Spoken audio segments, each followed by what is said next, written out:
નમસ્કાર.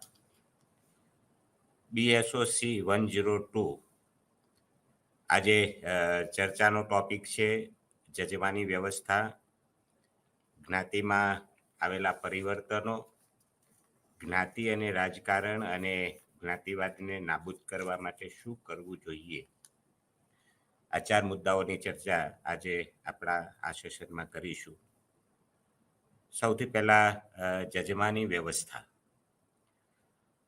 મોટે ભાગે ગામડાઓમાં આ પ્રકારની જજમાની વ્યવસ્થા એટલે કે સેવાના સંબંધો, વ્યાવસાયિક સેવાના સંબંધો ગ્રામીણ સમુદાયમાં વિશેષતઃ જોવા મળે છે.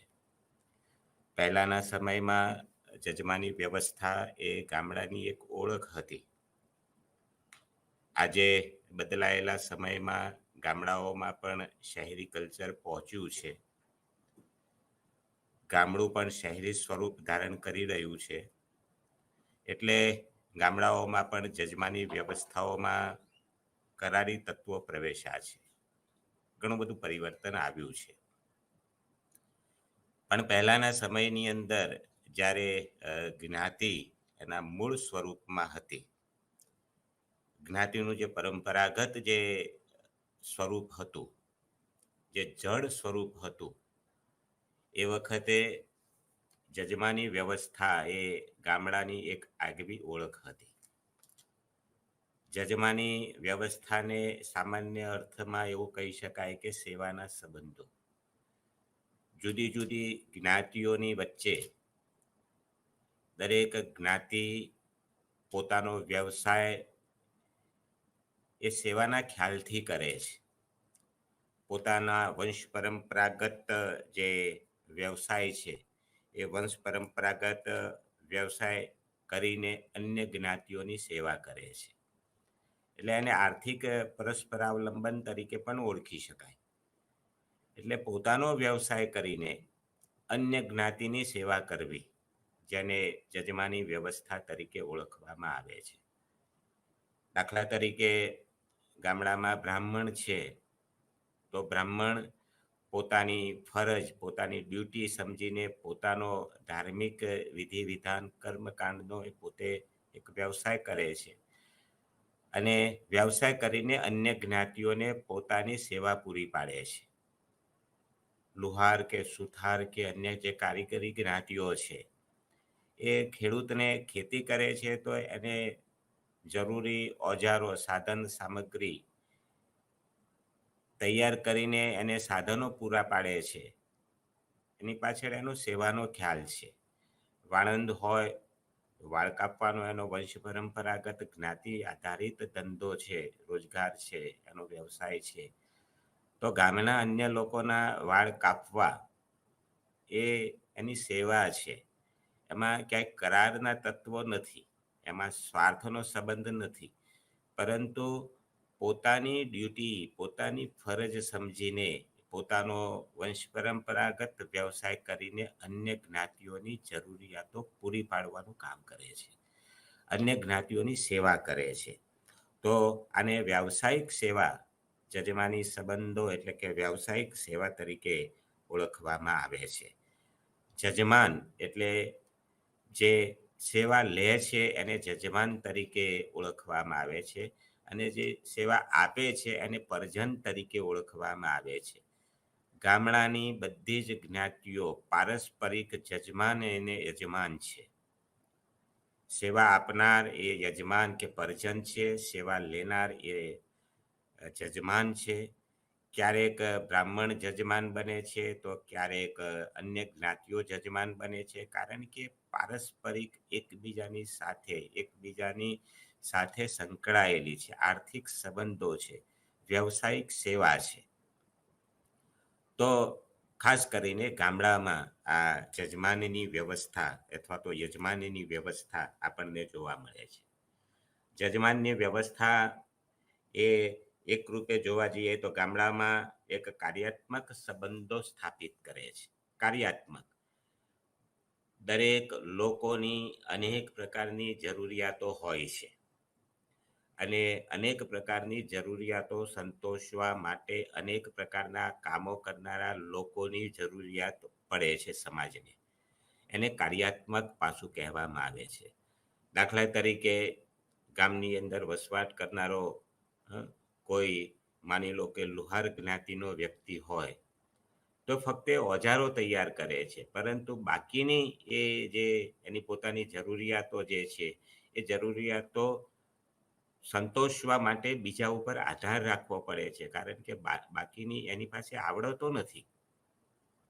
એને વાળ કાપવા હોય તો વાળંદની જરૂર પડે છે, કપડાં સીવવા માટે એને દરજીની જરૂર પડે છે, ખોરાક માટે એને ખેડૂત ઉપર આધારિત રાખવું પડે છે, ધાર્મિક વિધિ વિધાનો માટે એને બ્રાહ્મણ ઉપર આધાર રાખવો પડે છે.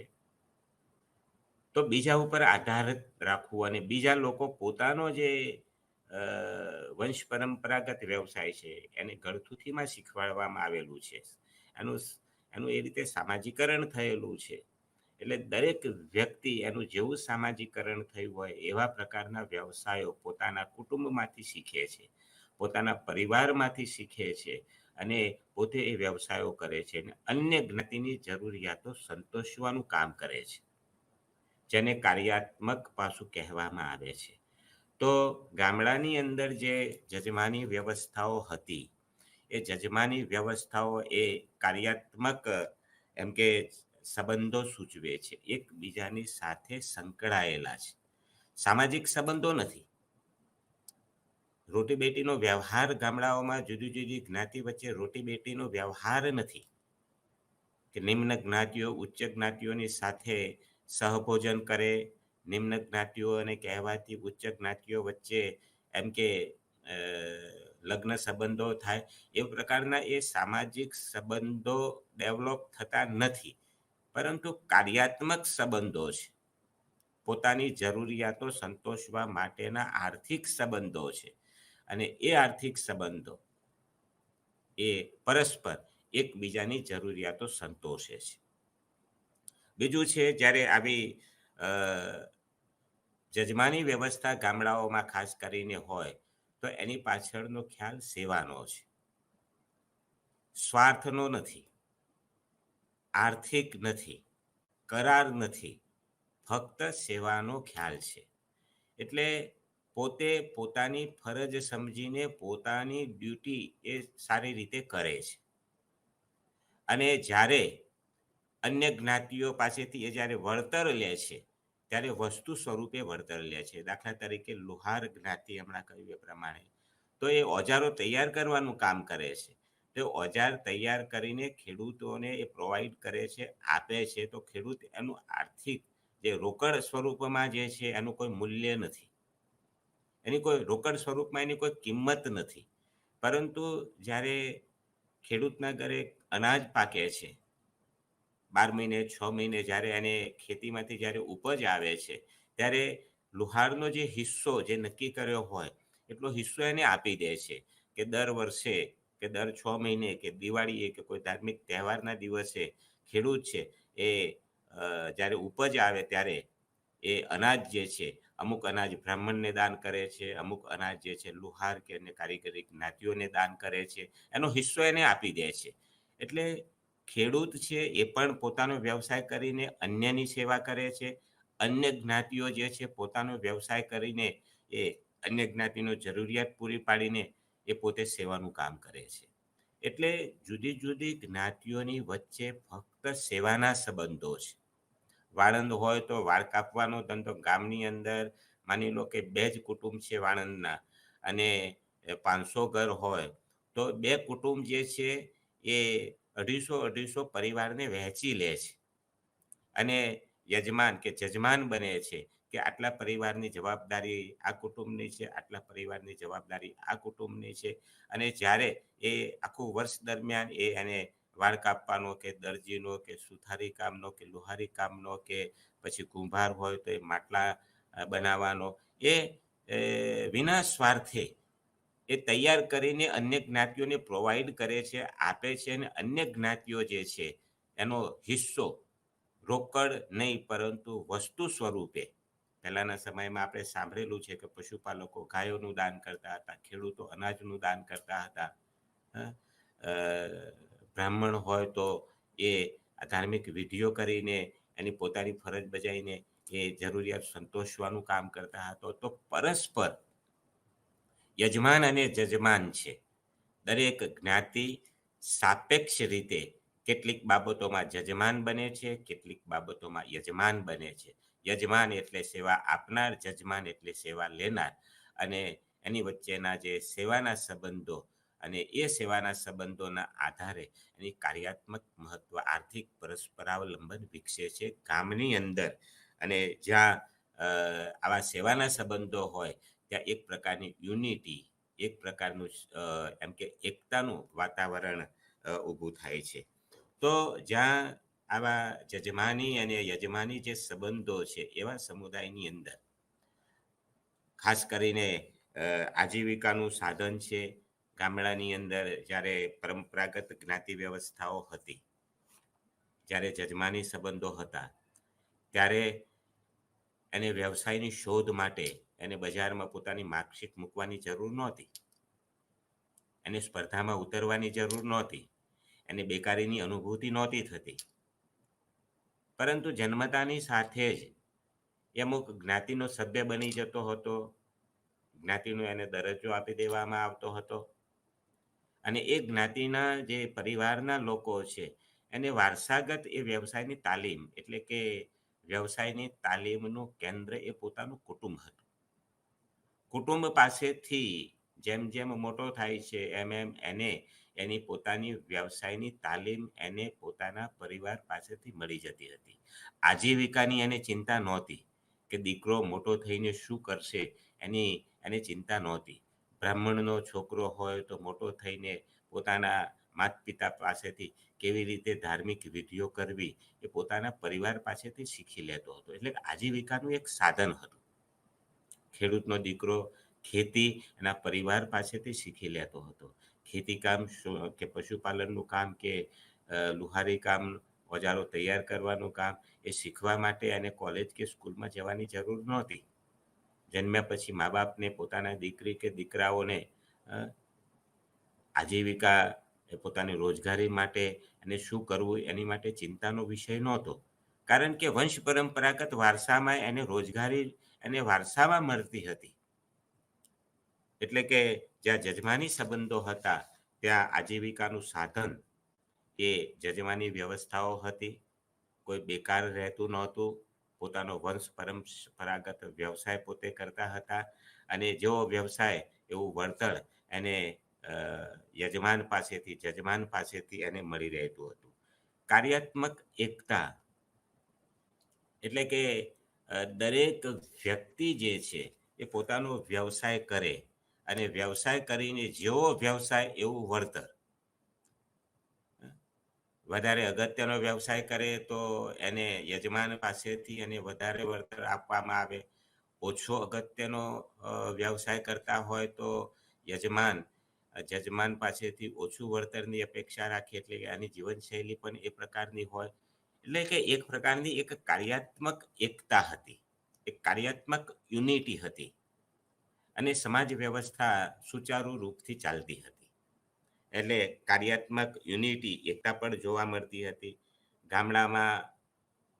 એટલે કે જ્યાં જજમાની વ્યવસ્થા હતી ત્યાં વ્યાવસાયિક સ્પર્ધાઓ નહોતી.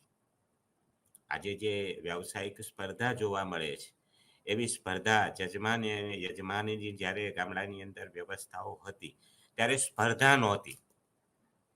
આજે જેમ એક જ પોસ્ટ હોય અને એના માટે 50 લોકો ઇન્ટરવ્યૂમાં ઊભા હોય એને સ્પર્ધા કહેવાય.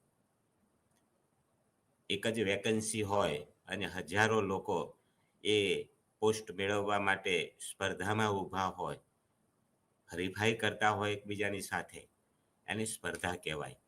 તો જ્યારે જજમાની વ્યવસ્થાઓ હતી ત્યારે આવી કોઈ સ્પર્ધા હતી જ નહીં. દરેક વ્યક્તિને જન્મતાની સાથે જ એને પોતાના વંશ પરંપરાગત વ્યવસાયોમાં જોડાઈ જવાનું હતું. એટલે સ્પર્ધાનું વાતાવરણ નહોતું અને સ્પર્ધા નહોતી એટલે કે સંઘર્ષ પણ નહોતો. એટલે એક પ્રકારની એક યુનિટી પણ જોવા મળતી હતી. અને જજમાની વ્યવસ્થા મોટે ભાગે સ્વાવલંબી અને આત્મનિર્ભર બનાવે છે. પહેલાના સમયની અંદર ગામડું એ સ્વાવલંબી હતું, ગામડું એ આત્મનિર્ભર હતું. મહાત્મા ગાંધીએ પણ ભારત એ ગામડાઓમાં વસવાટ કરનારો દેશ છે. ભારત ગામડાઓમાં વસે છે. આજે પણ 75% વસ્તી એ ગામડાઓમાં વસવાટ કરે છે. મહાત્મા ગાંધી પણ એ વાતને સ્વીકારતા હતા કે ગામડાને બેઠું કર્યા વગર, ગામડાને સ્વાવલંબી બનાવ્યા વગર, ગામડાને આત્મનિર્ભર બનાવ્યા વગર ક્યારે ભારતનો વિકાસ થઈ શકે એમ નથી. માટે ગામડાને બેઠા કરો, ગામડાને સ્વાવલંબી બનાવો, ગામડાને આત્મનિર્ભર બનાવો, એ ઉપર મહાત્મા ગાંધીએ પણ ભાર મૂક્યો હતો. એટલે કે સ્વાવલંબી એવું કે એને કહેવાય કે ગામ પોતાની જરૂરિયાતો પોતાના ગામમાંથી જ સંતોષે, બીજા ઉપર આધાર ન રાખે. એટલે ગામના લોકોની બધી જ જરૂરિયાતો ગામના લોકો પાસેથી જ સંતોષાય. ઉપભોક્તા પણ ગામના લોકો હોય અને ઉત્પાદન પણ ગામના લોકો કરતા હોય. બીજા ઉપર આધારિત ન રહેવું પડે, એને સ્વાવલંબી કહેવામાં આવે છે. તો ગામની અંદર દરેક જ્ઞાતિના લોકો હોય, દરેક જ્ઞાતિના લોકો પ્રમાણિકતાથી પોતાનો વ્યવસાય કરતા હોય અને પોતાનો વ્યવસાય કરીને અન્ય લોકોની સેવા કરતા હોય, તો આને સ્વાવલંબીપણું કહેવાય. ગામમાં દરજી પણ હોય, કપડાં સીવવાનું કામ કરે. ગામમાં વાણંદ હોય તો વાળ કાપવાનું કામ કરે. ગામમાં બ્રાહ્મણ હોય તો ધાર્મિક વિધિ વિધાનનું, લગ્નની વિધિઓ કે અન્ય વિધિઓ, સંસ્કારનું સિંચનનું કામ કરે. વણકર હોય તો વણાટ કામનું કામ કરે. ચમાર હોય તો ચર્મ કામ કરે, પગરખાં સીવવાનું કામ કરે. તો દરેક વ્યક્તિની જરૂરિયાતો પોતાના ગામમાંથી જ સંતોષાય.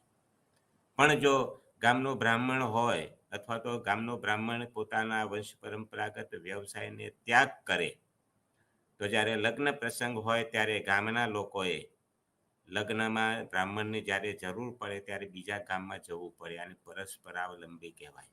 બીજા ગામ ઉપર આધારિત રાખવું.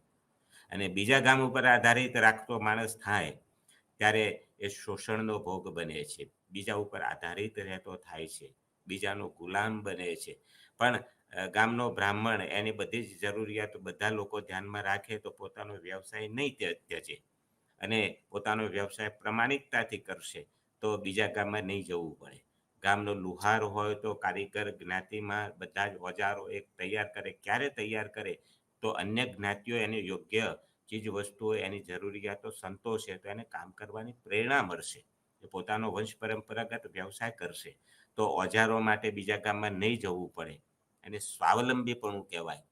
તો જ્યાં જજમાની વ્યવસ્થા હતી ત્યાં દરેક ગામડું એ સ્વાવલંબી હતું. પોતાની જરૂરિયાતો પોતાના ગામમાંથી જ સંતોષવામાં આવતી હતી. પરંતુ સમય ના વાણા વહી જતા ઘણા બધા પરિવર્તનો આવ્યા. જ્ઞાતિ તૂટવા લાગી, નવા નવા કાયદા કાનૂનો આવ્યા. ખાસ કરીને બ્રિટિશ યુગની અંદર ઉદ્યોગીકરણ થયું. જ્યારે ભારતની અંદર બ્રિટિશ લોકો આવ્યા, અંગ્રેજો જ્યારે આવ્યા, ત્યારે અંગ્રેજોનો મુખ્ય હેતુ વેપાર અને વાણિજ્યનો હતો.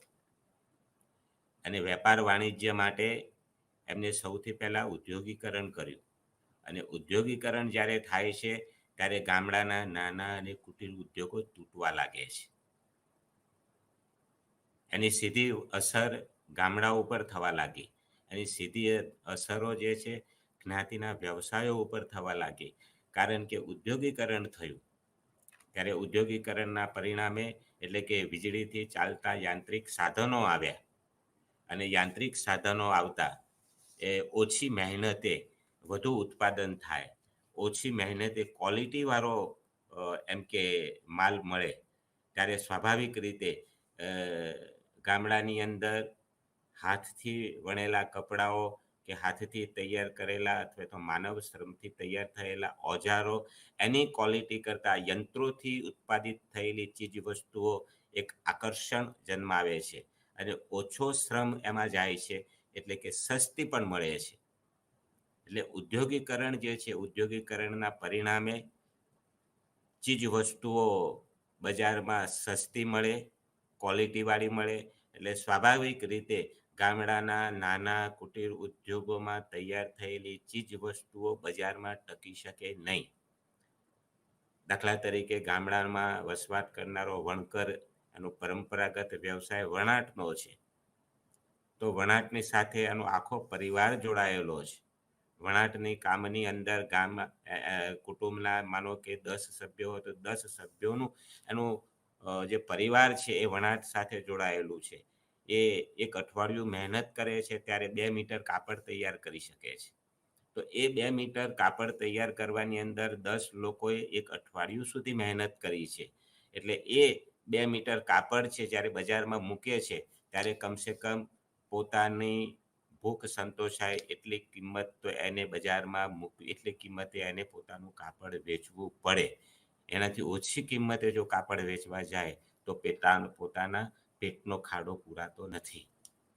માટે 2 મીટર કાપડ એ મોંઘું એને વેચવું છે, કારણ કે એને એક અઠવાડિયું સુધી શ્રમ કર્યો છે, 10 લોકોએ શ્રમ કર્યો છે. એટલે દેખાવમાં ઓછી છે, ટકાઉમાં પણ ઓછી ટકાઉ છે, આકર્ષણ ઓછું છે, અને પ્રમાણમાં પેલા ઉદ્યોગોમાં તૈયાર થયેલું, મિલમાં તૈયાર થયેલું કાપડ જે 10 લોકોનું કામ 10 મિનિટમાં એક જ વ્યક્તિ યંત્રો દ્વારા કરે છે. એટલે યંત્ર દ્વારા તૈયાર થયેલું કાપડ એ ક્વોલિટીવાળું છે, આકર્ષક છે, ઓછી મહેનતથી તૈયાર થયું છે, એટલે એ સસ્તું વેચી શકે.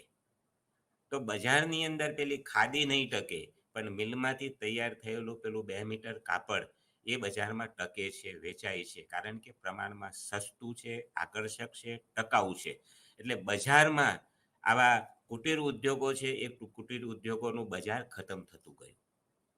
ત્યારે વણકારનું ઉદાહરણ આપ્યું એ રીતે બધા જ વ્યવસાયો, એ લુહારી કામ હોય કે કુંભારનું કામ હોય કે પછી અન્ય કારીગરી જ્ઞાતિના કામો હોય, હાથથી શ્રમથી તૈયાર થયેલી ચીજ વસ્તુઓ ઓછી આકર્ષક હોવાના પરિણામે અને વધુ મોંઘી હોવાના પરિણામે બજારમાં ટકી શકી નહીં.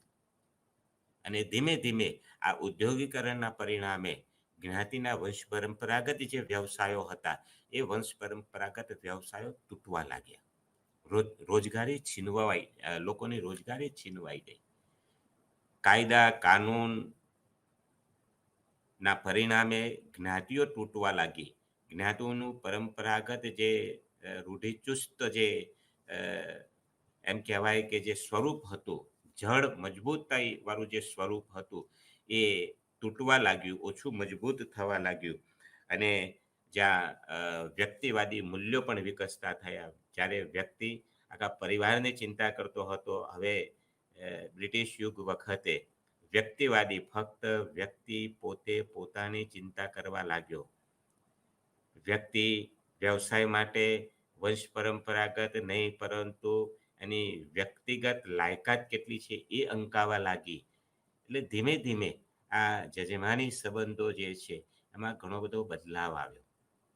અને જજમાની સંબંધો જે છે એ જજમાની સંબંધો બદલાઈ ગયા.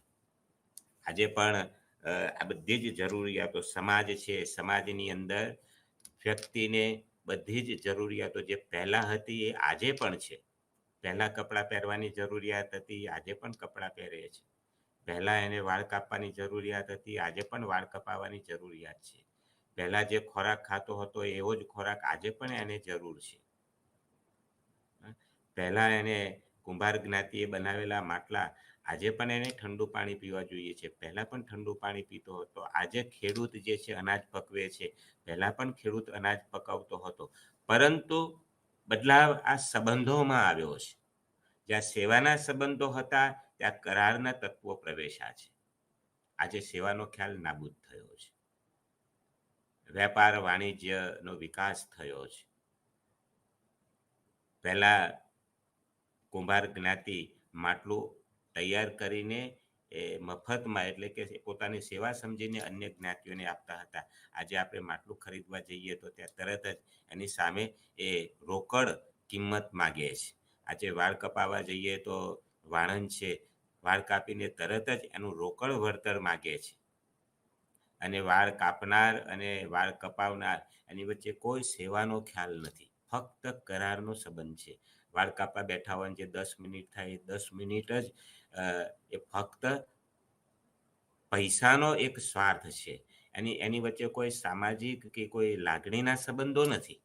પહેલાં લાગણીના સંબંધો હતા, સેવાના સંબંધો હતા. હવે લાગણીના સંબંધો નથી, ફક્ત દુકાનદાર અને લેણદાર જેવા સંબંધો થઈ ગયા છે. એટલે જજમાની વ્યવસ્થાની અંદર આજે આમૂલ પરિવર્તન આવેલું જોવા મળે છે. ખેડૂત હોય તો બજારમાં પોતાનું અનાજ વેચી આવે છે, કોઈને મફતમાં આપતો નથી. દરજી હોય તો કપડાં સીવીને તરત જ પોતાનું હક પૈસા તરીકેનો જે કંઈ હોય એ તરત માગી લે છે. અને કરારી સંબંધો કહેવામાં આવે છે. તો પહેલાંના સમયની અંદર ગામડાઓમાં જે સેવાનો ખ્યાલ હતો, જે સેવાના સંબંધો હતા, એ સેવાના સંબંધો આજે નાબૂદ થયા છે અને એમાં કરારના સંબંધો ડેવલપ થયા છે. તો આ હતી જજમાની સંબંધોની વાત. હવે આપણે જોઈશું જ્ઞાતિ વ્યવસ્થામાં આવેલા પરિવર્તનોની. જ્ઞાતિના પરંપરાગત સ્વરૂપ 19મી સદીમાં જે જડ સ્વરૂપ હતી એની ચર્ચા આપણે કરી ચૂક્યા છીએ. અને એ જડ સ્વરૂપ હતું એમ છતાં પણ જ્ઞાતિમાં સમયાંતરે આમૂલ પરિવર્તનો આવ્યા છે અને આવી રહ્યા છે. જ્ઞાતિ પોતાનું પરંપરાગત સ્વરૂપ સતત બદલી રહ્યું છે. જ્ઞાતિ, અગાઉ પણ કહ્યું હતું મેં કે જ્ઞાતિ જડ છે, જ્ઞાતિ મજબૂત છે, પરંતુ જડ એવી છે કે જેમ જેમ સમય બદલાય એમ એમ પોતાની કરવટ બદલતું રહે છે. એટલે જ્ઞાતિ વિહીન સમાજ આજ સુધી બની શક્યો નથી. અને હજુ પણ જ્ઞાતિ વિહીન સમાજની કલ્પના કરવી એ ઘણી એમ કે અઘરી છે, અથવા તો કલ્પના માત્ર કલ્પના બની રહે છે, એ શક્ય જ નથી. સમય બદલાય છે, પરિસ્થિતિ બદલાય છે, એ પ્રમાણે જ્ઞાતિ પોતાનું સ્વરૂપ બદલતું રહે છે. જેવી સમાજની જરૂરિયાતો એ પ્રમાણે જ્ઞાતિ સંસ્થા છે એ પોતાનું સ્વરૂપ બદલતું રહે છે. અને આ સ્વરૂપ બદલવાનું કામ છે એ બ્રિટિશ યુગના આગમનથી થયેલું છે.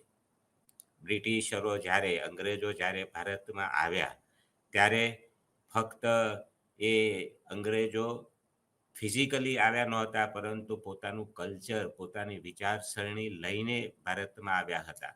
અને પોતાની જે આધુનિક વિચારસરણી હતી, પોતાની જે વેપાર વાણિજ્યની જે હેતુ હતો, એ હેતુ સિદ્ધ કરવા માટે અંગ્રેજોના આગમનથી જ જ્ઞાતિ ઉપર ખૂબ મોટા પ્રહારો થયા છે.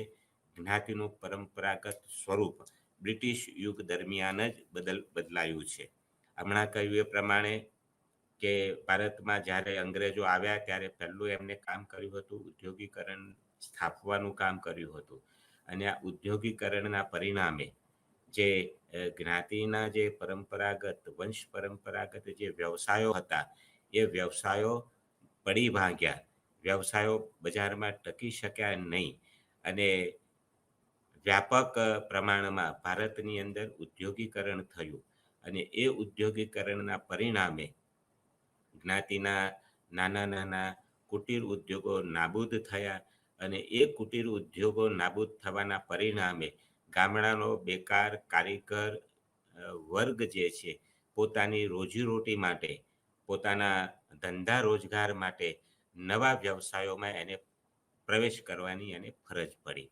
એટલે કે નવા વ્યવસાયોમાં પ્રવેશ માટે જ્યાં ઉદ્યોગો, મિલો, ફેક્ટરીઓ જ્યાં હતી એવા વિસ્તારોમાં એને સ્થળાંતરિત થવાની ફરજ પડી. એટલે કે શહેરીકરણ થવા લાગ્યું, લોકો સ્થળાંતરિત થવા લાગ્યા અને નવા નવા મોટા મોટા શહેરોનો ઉદ્ભવ થયો. એટલે કે શહેરીકરણ થયું. અને આ શહેરીકરણ જે છે એ શહેરીકરણમાં ગામડાની સરખામણીમાં અનેક લોકો વસવાટ કરે છે. સંખ્યાની દ્રષ્ટિએ વિશાળ સમુદાય છે.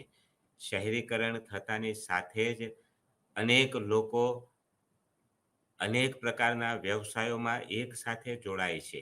જ્ઞાતિનું પરંપરાગત જે માન્યતાઓ હતી એ માન્યતાઓ હવે શહેરમાં ટકવી મુશ્કેલ પડે છે.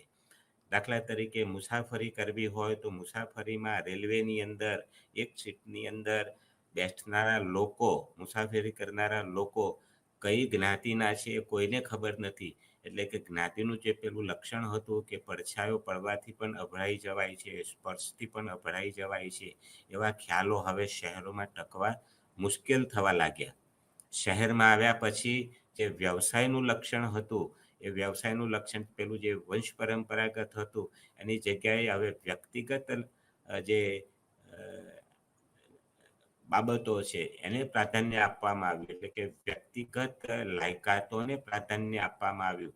વ્યક્તિ કેટલો ભણેલો છે, વ્યક્તિમાં શું કુશળતા છે, કઈ એનામાં આવડત છે, એ શું કરી શકે એમ છે, એની વિચારસરણી કેવી છે, જેને વ્યક્તિગત લાક્ષણિકતાઓ કહેવામાં આવે છે. અને આ વ્યક્તિગત લાક્ષણિકતાઓના આધારે વ્યક્તિને શહેરોમાં પોતાનો ધંધો અને રોજગારમાં પસંદગી થવા લાગી. એટલે કે જ્ઞાતિએ પોતાનો જ વ્યવસાય કરવો જોઈએ એ પણ નાબૂદ થયું. એટલે શહેરીકરણ થયું, સાથે સાથે શિક્ષણના દ્વાર, કારણ કે અંગ્રેજો જ્યારે ભારતમાં આવ્યા ત્યારે એમને તો ભારતની અંદર, ભારતમાં વસવાટ કરનારા લોકો પાસે એમને તો મિલોમાં કામ કરનારા લોકોની જરૂરિયાત હતી, શિક્ષિત લોકોની જરૂરિયાતો હતી. એને તો સૈનિકો જોઈતા હતા, કામદારો જોઈતા હતા. એને જ્ઞાતિ મજબૂત કરવામાં રસ નહોતો. એને ફક્ત પોતાના ઉદ્યોગોની અંદર લોકોને, કામદારોની જરૂર હતી. અને આ કેવા કામદારો? તો શિક્ષિત કામદારોની જરૂર હતી, સૈનિકોની જરૂર હતી. એટલા માટે શિક્ષણના દ્વાર બધાની માટે ખુલ્લા મૂક્યા. એટલે જે પરંપરાગત રીતે નિમ્ન જ્ઞાતિઓને શિક્ષણનો અધિકાર નહોતો, એમને હવે શિક્ષણના દ્વાર ખુલ્લા મુકાતા દરેકને શિક્ષણ મેળવવાનો અધિકાર પ્રાપ્ત થયો. નિમ્ન જ્ઞાતિઓ પણ અધિકાર મેળવીને, શિક્ષિત બનીને, લાયકાત કેળવીને નવા નવા ઉદ્યોગોમાં એ રોજગારી મેળવતા થયા. નવા નવા કાયદાઓ આવ્યા, આંતરજ્ઞાતીય લગ્ન અંગેના કાયદાઓ આવ્યા, રોજગારી અંગેના કાયદાઓ આવ્યા. અને આમ બ્રિટિશ યુગ દરમિયાન એમ કહેવાય કે આમૂલ પરિવર્તનો, જ્ઞાતિમાં બદલાવની શરૂઆત એ બ્રિટિશ યુગમાં 19મી સદીના છેલ્લા દાયકામાં એની શરૂઆત થઈ. એટલે બ્રિટિશ યુગ દરમિયાન જ્ઞાતિના ભેદભાવોનો અસ્વીકાર થવા લાગ્યો. જ્ઞાતિનો ભેદભાવ, જ્ઞાતિ વચ્ચેના જે ભેદભાવો હતા એ ભેદભાવો હવે ટકી શક્યા નહીં. શહેરીકરણ થયું છે, ઉદ્યોગીકરણ થયું છે, કાયદા કાનૂનો આવ્યા છે, અને પરિણામે સ્પર્શથી અભડાઈ જવાય, પડછાયાથી અભડાઈ જવાય, આનો ખોરાક ખવાય, આનો ખોરાક ન ખવાય, એવા ખ્યાલો હવે બ્રિટિશ યુગ દરમિયાન નાબૂદ થવાની શરૂઆત થવા લાગી હતી. આ ઉપરાંત આંતરજ્ઞાતીય સંગઠન નબળું પડવા લાગ્યું. આંતરજ્ઞાતીય સંગઠન આપણે જોઈ ગયા પરંપરાગત જ્ઞાતિ વ્યવસ્થાની અંદર કે દરેક જ્ઞાતિ એનું એક સ્વતંત્ર એકમ છે. દરેક જ્ઞાતિને પોતાનું આગવું એક કલ્ચર છે. દરેક જ્ઞાતિ પોતાના કલ્ચરમાં જ જીવે છે. પરંતુ બ્રિટિશ યુગ દરમિયાન હવે આ આંતરજ્ઞાતીય જે એકતા અથવા તો સંગઠન હતું એ સંગઠન આજે નબળું પડવા લાગ્યું હતું. અને ધીમે ધીમે લોકો પોતાના જ્ઞાતિના મૂલ્યો માન્યતાઓ છોડીને આધુનિક મૂલ્યો માન્યતાઓ સ્વીકારવા લાગ્યા હતા. જ્ઞાતિ સભાનતા, દરેક જ્ઞાતિના લોકોને જ્યારે શિક્ષણના દ્વાર મુક્ત કરવામાં આવ્યા અને અનામત નીતિ અથવા તો કેટલીક કાયદાની રીતે અને કેટલીક નવી જોગવાઈઓ કરી આપવામાં આવી, અને એના પરિણામે બિનસાંપ્રદાયિકતા એટલે શું, સમાનતા અને સ્વતંત્રતા એટલે શું, એનું જ્ઞાન એને થવા લાગ્યું. પહેલાંના સમયમાં અસ્પૃશ્યતા, હરોહળ અસ્પૃશ્યતા હતી. આમ છતાં અસ્પૃશ્યતા એ સમસ્યા નહોતી, કારણ કે અસ્પૃશ્યતા જે છે એની અંગેની લોકોમાં સભાનતા નહોતી.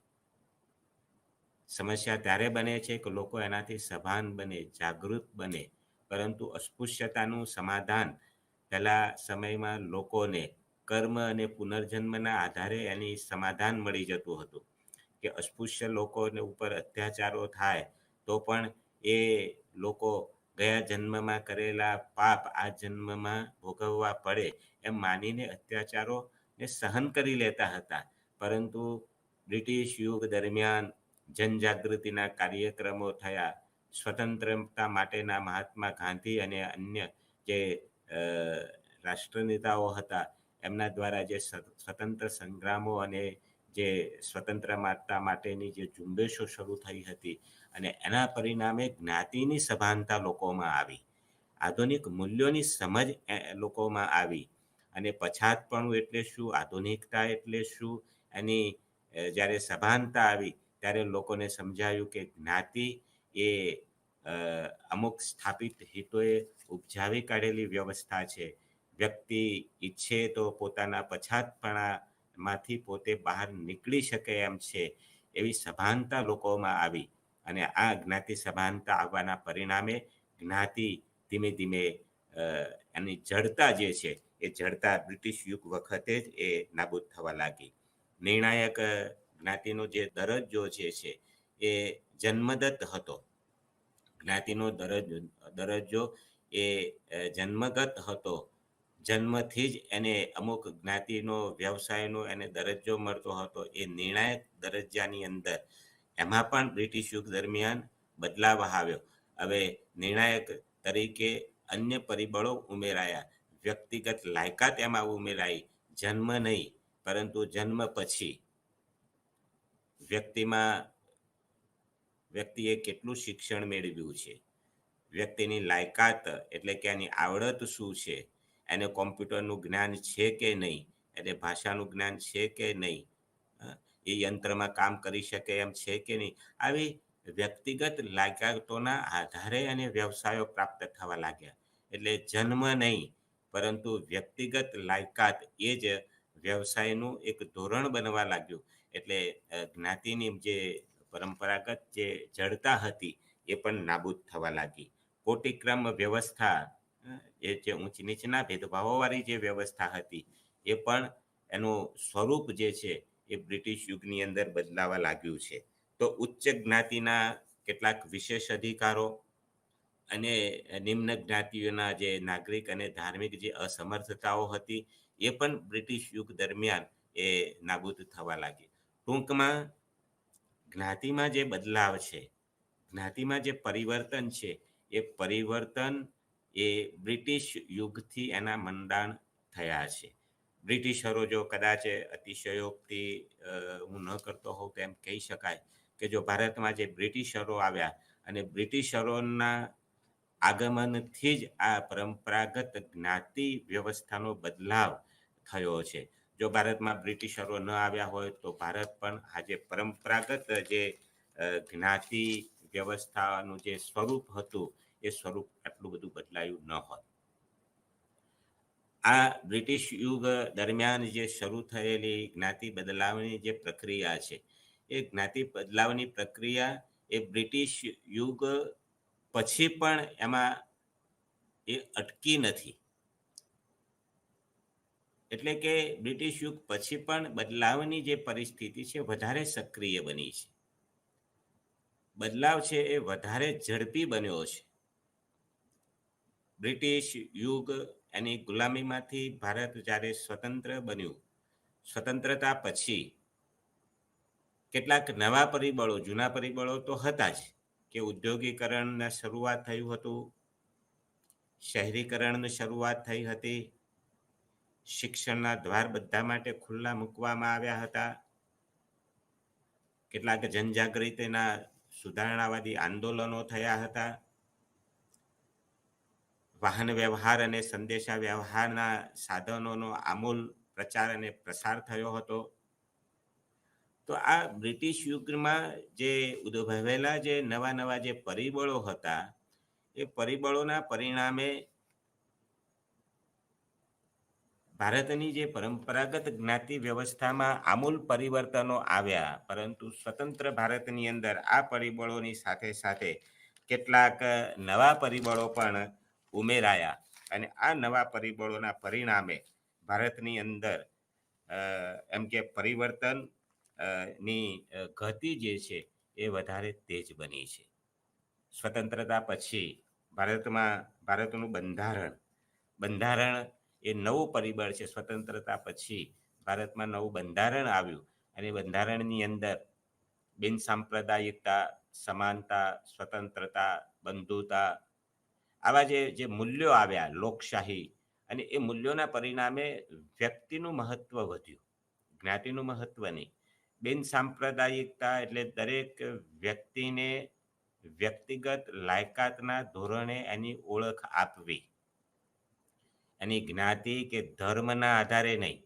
પહેલાના સમયમાં વ્યક્તિની ઓળખ પોતાની જ્ઞાતિ હતી, કઈ જ્ઞાતિનો છે, કયા ધર્મનો છે, કયા સમુદાયનો છે, એના આધારે એનું મહત્વ આંકવામાં આવતું હતું.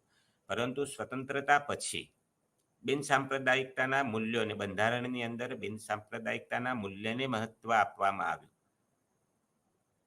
કે વ્યક્તિનું જૂથ કે સમુદાય નહીં, પણ એની વ્યક્તિગત બાબતોને ધ્યાનમાં રાખીને એનું મહત્વ આંકવામાં આવે. એને બિનસાંપ્રદાયિકતા કહેવામાં આવે છે. વ્યક્તિની લાયકાતને ધ્યાનમાં રાખીને એને મહત્વ આંકવામાં આવે અને બિનસાંપ્રદાયિકતા કહેવામાં આવે છે.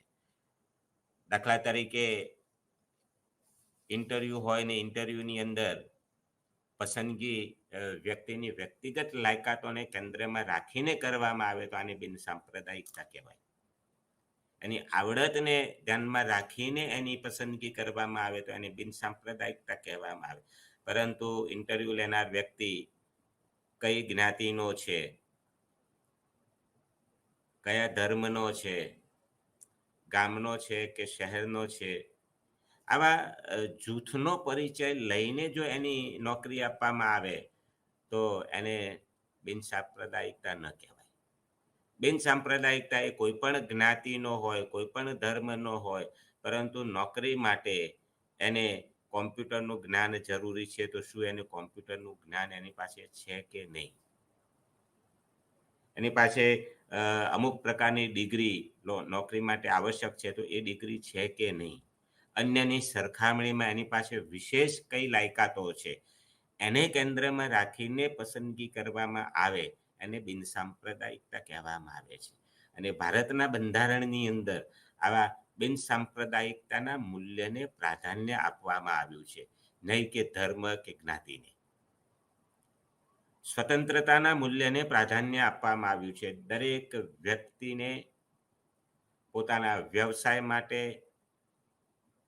કે પોતાની એમ કે જીવન ધોરણની પસંદગી માટે, જીવવા માટે વ્યક્તિને પોતાની ફ્રીડમ આપવામાં આવી છે. એને કોઈના બંધનમાં રહેવાની જરૂર નથી. વાણી સ્વાતંત્રતા, વ્યક્તિને બોલવાની એને વાણી સ્વાતંત્રતા આપવામાં આવી છે. તો બંધારણ આવવાના પરિણામે જ્ઞાતિ ઉપર પ્રહાર થયો છે.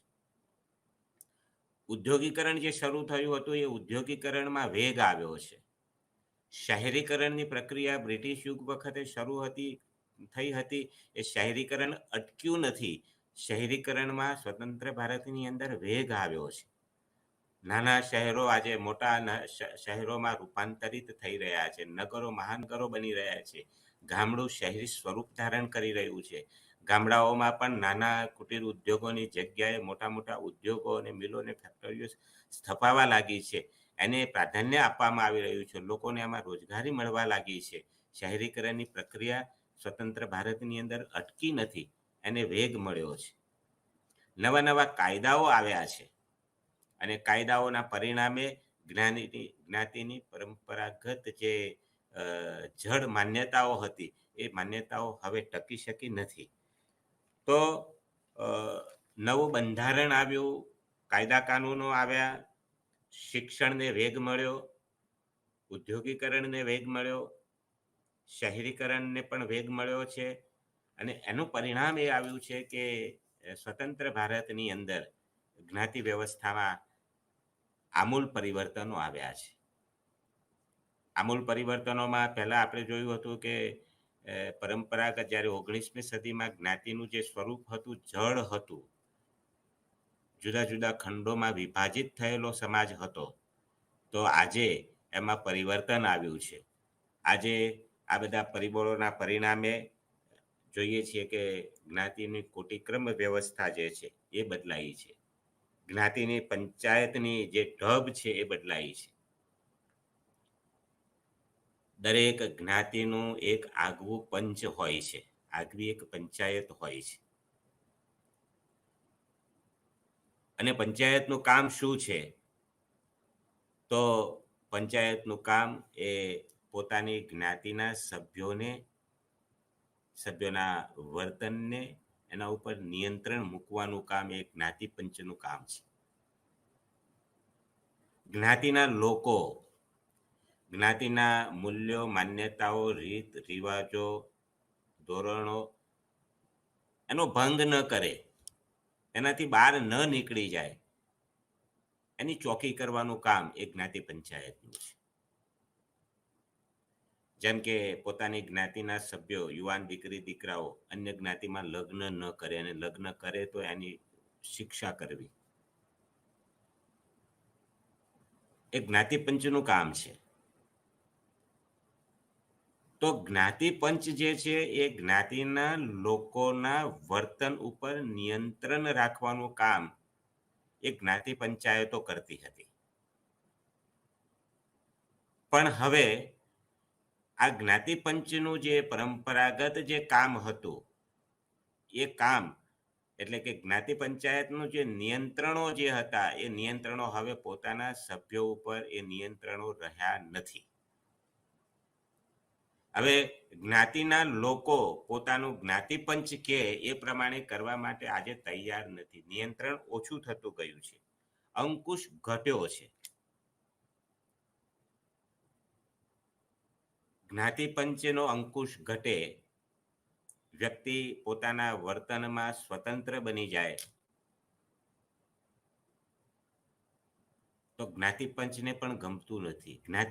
જેમ જ્ઞાતિ બદલાય છે, સમાજમાં જેમ પરિસ્થિતિ બદલાય એમ જ્ઞાતિ પણ પોતાનું સ્વરૂપ બદલે છે. તો જ્ઞાતિ પંચોએ પણ પોતાનું સ્વરૂપ બદલ્યું છે. આજે સ્વતંત્ર ભારતની અંદર જ્ઞાતિ પંચાયતે પોતાનું સ્વરૂપ જે પરંપરાગત જે ઢબ એટલે કે જે કામગીરીની જે રીત હતી, એ રીતમાં આમૂલ એમ કે પરિવર્તન આવ્યું છે. પહેલા ચોકીનું કામ કરતા હતા, હવે જ્ઞાતિ પંચો વિકાસના કામ તરફ વળ્યા છે. દરેક જ્ઞાતિ જે છે, ભારતમાંથી જ્ઞાતિ પ્રથા નાબૂદ થઈ નથી, પરંતુ બદલાઈ છે. જ્ઞાતિ પંચો નાબૂદ થયા નથી, પણ જ્ઞાતિ પંચોએ પોતાની કામગીરીની ઢબ બદલી છે. હવે જો પરંપરાગત જે ઢબ હતી એ પકડી રાખે તો જ્ઞાતિ પંચો જ નાબૂદ થઈ જાય, અને જ્ઞાતિ પંચનું મહત્વ ઘટી જાય, જ્ઞાતિ પંચને પણ ન પોસાય. એટલે એને પોતાની કામગીરીની ઢબ જ બદલી નાખી આજના સમયમાં, કે આજે જે જ્ઞાતિ પંચો જે છે એ જ્ઞાતિના વિકાસના કામ તરફ વળ્યા છે. જ્ઞાતિને વિકાસ માટે પ્રોત્સાહન કરવાના કામો કરે છે. કેમ કરીને પોતાની જ્ઞાતિને આગળ લઈ જવી, એની ચિંતા કરે છે. પોતાની જ્ઞાતિનું વર્ચસ્વ વધે, પોતાના જ્ઞાતિનો વિકાસ થાય, પોતાના જ્ઞાતિમાં શિક્ષણનો વિકાસ થાય, પોતાના જ્ઞાતિના યુવાન દીકરી દીકરાઓ મેક્સિમમ નોકરીઓ કરતા થાય, પોતાની જ્ઞાતિના લોકો સુખી થાય, એ માટેના પ્રયત્નો કરવા એ જ્ઞાતિ પંચનું કાર્ય બન્યું છે. ઢબ બદલાઈ છે. એટલે આપણે જોઈએ છીએ કે આજે શહેરી સમાજની અંદર અને ગામડાઓની અંદર પણ કેટલીક જ્ઞાતિઓને પોતાની આગવી એક છાત્રાલયો છે, શિક્ષણને મહત્વ આપવા માટે, કે પોતાના જ્ઞાતિના યુવાન દીકરી દીકરાઓ સારી રીતે ભણી શકે એ માટે પોતાની જ્ઞાતિનું છાત્રાલય હોય, પોતાની જ્ઞાતિની લાઇબ્રેરી હોય, પોતાની જ્ઞાતિની એક ધર્મશાળા હોય, પોતાની જ્ઞાતિનું કોઈ બાળક જો એસએસસી કે એચએસસીની અંદર ફર્સ્ટ આવ્યું હોય, રેન્ક લાવ્યું હોય, તો એનું સન્માન કરવાનું કામ કરે, કે જેથી કરીને બીજાને એમાંથી પ્રેરણા મળે કે આપણે દીકરી દીકરો એમ છે કે ક્લાસ 1 થયો છે તો એનું સન્માન કરો, જેથી કરીને જ્ઞાતિના બીજા દીકરી દીકરાઓને એમાંથી પ્રેરણા મળે, એનું સન્માનના કાર્યક્રમો ગોઠવે. કેટલાક જ્ઞાતિ સંગઠનો પોતાની એમ કે આર્થિક એક સોસાયટી અથવા તો ધિરાણ મંડળી બનાવે છે અને જરૂરિયાતમંદ લોકોને એની પૈસાની જે છે જરૂરિયાતો એને ધિરાણ કરે છે, જેથી કરીને પોતાની જ્ઞાતિના કોઈ લોકો પાછળ ના રહી જાય. તો જ્ઞાતિ પંચનું કામ બદલાયું છે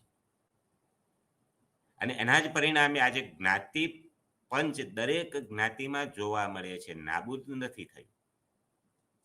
એટલે જ્ઞાતિ પંચ જે છે એની જ્ઞાતિનું કામ કરવાની ઢબ આજે બદલાયેલી જોવા મળે છે. બીજી બાજુ કોટિક્રમ વ્યવસ્થા. પહેલાના સમયની અંદર કોટિક્રમ વ્યવસ્થા એ જ્ઞાતિ આધારિત હતો. ઊંચ નીચના ભેદભાવો જ્ઞાતિ આધારિત નક્કી થતા હતા. આજે જેમ કે પહેલાના સમયની અંદર બ્રાહ્મણ, ક્ષત્રિય, વૈશ્ય અને શૂદ્ર એકબીજાની ઉપર નીચે ગોઠવાયેલા હતા. આજે આ ક્રમ બદલાયો છે. આધુનિક મૂલ્યો, માન્યતાઓ, સ્વતંત્ર ભારતનું બંધારણ, બિનસાંપ્રદાયિક મૂલ્યો, શિક્ષણ, પુખ્ત વય મત અધિકાર, ઉદ્યોગીકરણ, શહેરીકરણ, આ બધા પરિબળોના પરિણામે વ્યક્તિ જે છે એ દરેક વ્યક્તિ પોતે વ્યક્તિગત રીતે સ્પેશિયલ કોઈ આઈડેન્ટિટી, ઓળખ ઊભી કરીને પોતે ઉચ્ચ વ્યવસાય કરી શકે છે, એને ફ્રીડમ આપવામાં આવી છે.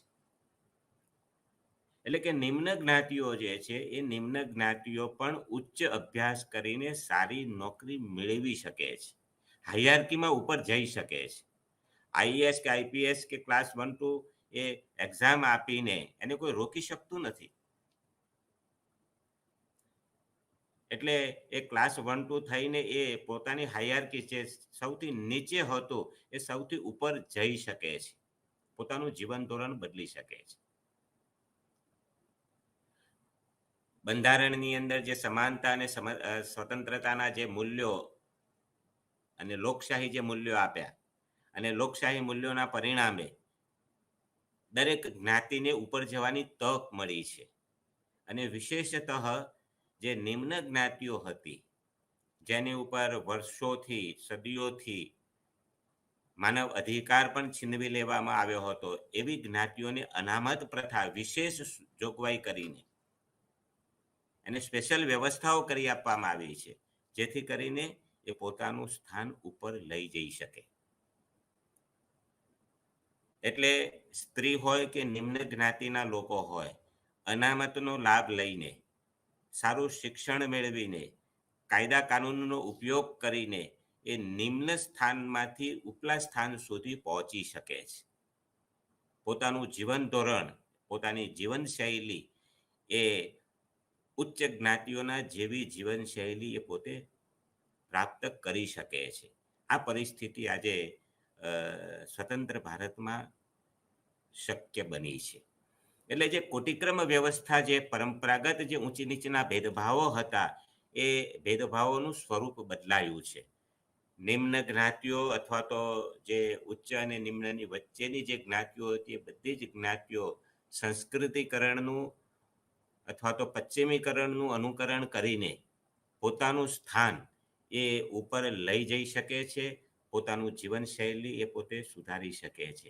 એટલે આખો કોટિક્રમ જે વ્યવસ્થા હતો, ઊંચ નીચના ભેદભાવોવાળી જે વ્યવસ્થા, જે પરંપરાગત વ્યવસ્થા હતી, એ આજે સ્વતંત્ર ભારતમાં બદલાઈ છે.